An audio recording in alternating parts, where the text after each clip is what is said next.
So it's like this. Say your partner is kind of quiet during dinner and you immediately think, oh, they're mad at me, or they don't love me anymore. Well, that's kind of like mind reading and catastrophizing all rolled up into a double whammy thinking trap.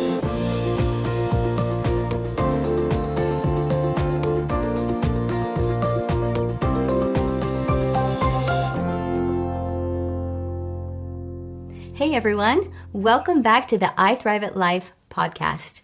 I'm Teresa Starr, and this is my handsome husband, Rick. Thank you. This podcast is part 2 of our Thinking Trap podcast. Last time we talked about 2 thinking traps, catastrophizing and generalizing. That's right. And today we're unpacking 2 more very common thinking traps that can throw a wrench into the works of our relationships. The thought traps we're discussing today are mind reading and mental filtering. We'll also explore some antidotes to these cognitive distortions, so stick around. Let's dive into our first thinking trap for today, mind reading. I've just got to say, this actually sounds like a pretty cool thing, right? I mean, who wouldn't want to be able to mind read? Yeah, well, it's not as cool as it sounds, especially when you consider the challenges it causes in life and in relationships. Mind reading is when you assume that you know, absolutely know what your partner is thinking without any real evidence or only with minimal evidence. So it's like this. Say your partner is kind of quiet during dinner and you immediately think, oh, they're mad at me, or they don't love me anymore. Well, that's kind of like mind reading and catastrophizing all rolled up into a double whammy thinking trap. So to counteract mind reading, get curious. Have a conversation where you express your concerns and ask your partner's perspective. Simply say something like, I noticed that you were really quiet during dinner tonight. I'm just curious, is everything okay? Does it have anything to do with me? No. Quite often they might simply say something like, no, it's just been a rough day, or maybe they're really tired. There's really probably literally hundreds of possibilities why somebody could be quiet at dinner time. However, our human brains automatically assume that it has to do with us, causing us to feel that our safety in our relationship is being challenged. So these are the risks of mind reading. Oh, yeah. I can think of another reason why someone might be quiet at dinner time. Why is that? Well, maybe they're just trying to figure out what they want to eat for dessert, like ice cream or cookies or both. That's true. The point is, we need to be careful of the mind-reading stories we create, especially if we make ourselves out to be the victim and we make our partner out to be the villain. Yeah, that's not fair. Right. So, for example, let's say you're at work and your boss delegates one of his big projects off from his plate and onto yours.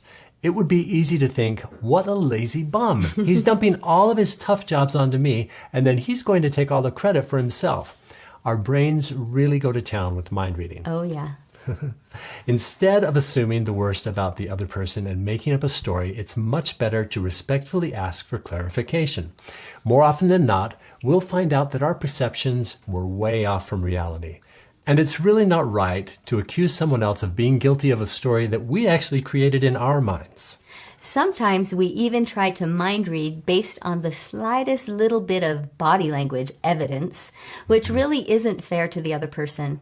Like when you get your hair cut and you ask your partner if they like it. Well, they might even say yes, but that subtle look on their face has you convinced that they are lying and they actually don't like it at all. Well, that, my friends, is mind reading. It's like you think you have a window into the other person's brain and you know for sure what they're thinking, but you really don't. You're only guessing. Instead of thinking, he hates my haircut, you simply ask about the little moment that caused you concern. You could say something like, I could be wrong, but when I asked you if you liked my new hairstyle, I thought I noticed a little subtle expression on your face, and it looked like you really didn't. Well, more often than not, you'll find that the story in your head doesn't match their reality. There could be a whole different story for that subtle expression that doesn't have anything to do with you, or maybe it really wasn't even there in the first place. That's right. And even if it was there, we just don't need to get hung up on those little petty details, right? By the way, I've always liked your haircuts. Oh, you're so kind. Just so you know. Thank you. So the antidote to mind reading is simply reminding yourself that there's no such thing as mind reading. Yep. Once you get used to the idea that mind reading is flawed, you might even choose not to inquire about subtle things, like when your partner had a subtle expression that you were trying to interpret, or when your partner hesitates to answer whether or not they like your haircut. Yeah. As we've said before, some thinking traps are best just noticed and then named, and then, without making a big deal of it, simply moving on. When we realize it's just a thought in our own head, we don't even really need to bring it up. That is so true. And if you do suspect that you are mind reading and you try to let it go, but the thought keeps popping up in your head, then go ahead and ask a non-judgmental question so you can gain the clarity you need and then move on. That might sound something like this. Hey, this might be my own interpretation, but when I asked if you liked my haircut, it seemed to me that you hesitated for a second. It probably doesn't even mean anything. However, your hesitation caused me to sort of make up a story, and then I started wondering if you really did like my haircut. No. I loved your haircut. Oh, It's yes. beautiful. Thank you. Yep. Thank you. See how that gave me a chance to clarify on my side and Yeah. to reassure. And the part on my side needs to not come in the way of saying, hey, Judgmental. I saw you. That looked like you didn't like my haircut.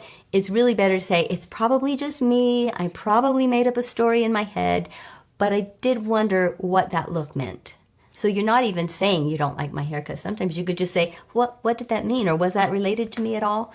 So that they don't feel that you're judging them. And that it's better if they don't think that you have made up a story. Even if you have, just try to minimize it so that it doesn't start an argument.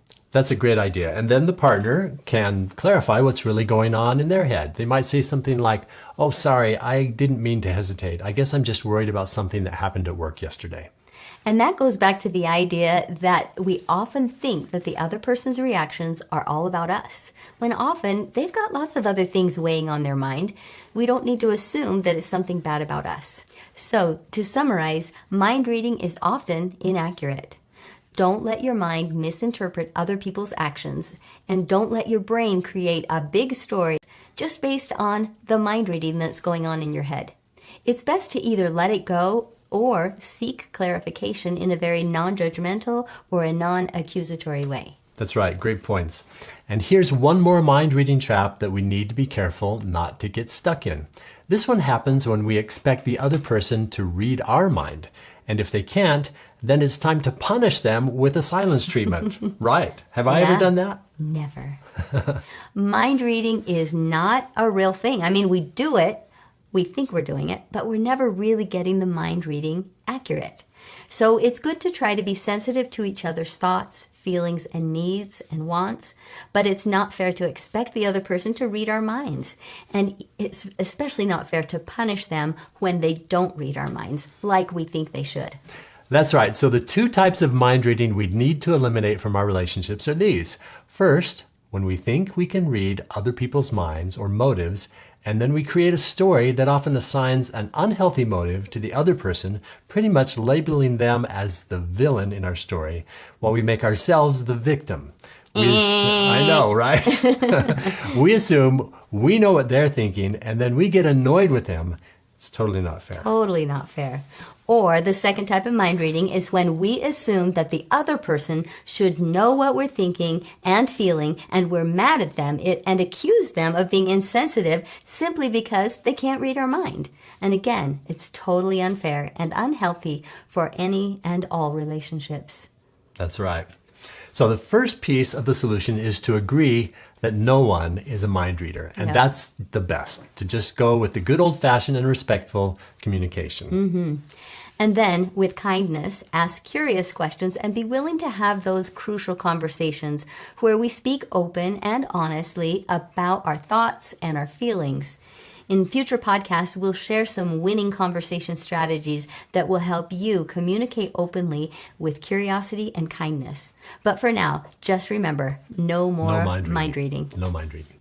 Our second and final thinking trap for today is mental filtering, which is like wearing gloom goggles that only let you see the negative aspects of your partner while filtering out the positives.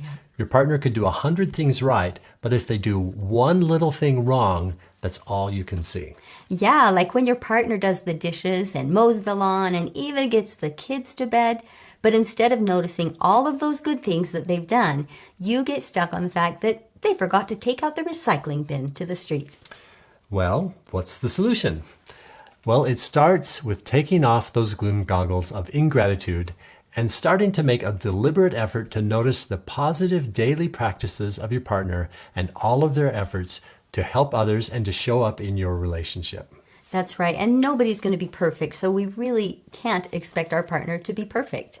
So to help you develop a habit of noticing more good in your partner, you can try this activity. At the end of each day, write down at least 3 things that you appreciate about your partner.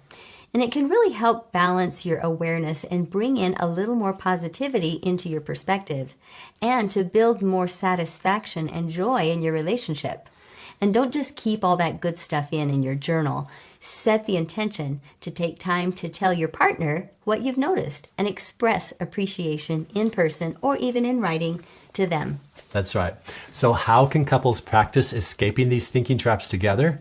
Try a mindful awareness exercise. Sit down with your partner and share your concerns without judgment or assumptions. Just listen, reflect, and validate each other's feelings.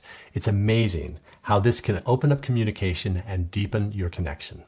It's about being present with each other, acknowledging your thoughts and your feelings, and then consciously choosing to step back and see the bigger picture. So whatever thinking trap you find yourself in, whether it be catastrophizing, mind reading, or generalizing, or mental filtering, or others, which there are a lot of others. Yeah, there are. We'll get to those later. But be willing to notice it, name it, and then navigate into more accurate thoughts and more positive outcomes. Yes, and then choose thoughts that serve you and your relationships better, so that you can show up in life and in your relationships as the best version of you.